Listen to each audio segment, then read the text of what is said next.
A drive on one of the country's major highways will soon come at a cost. And that's because the government is set to reintroduce toll stations on all national highways in a year's time.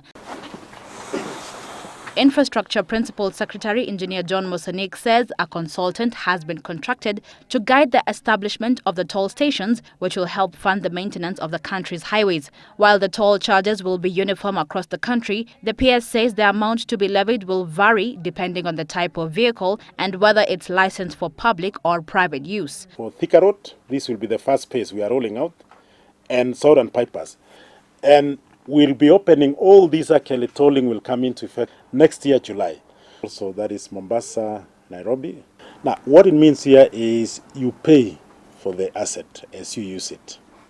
For future road construction projects, the government says it will enter into public-private partnerships under a deal where contractors will obtain letters of support from the government to enable them access cheaper funds and complete road projects in good time. So the advantage is I'll have my road within 3 years, an accurate period of time.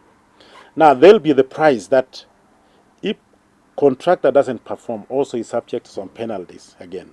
The government has been trying to meet a self-imposed target of building 10,000 kilometers of rural and urban roads every year, an exercise that will cost the taxpayer 40 billion shillings annually. But owing to resource constraints, the government has so far only managed to construct 400 kilometers of road a year. So we must bring in the private sector into infrastructure development. And the first point in which we are going to do is there are those roads which make what you call a business case.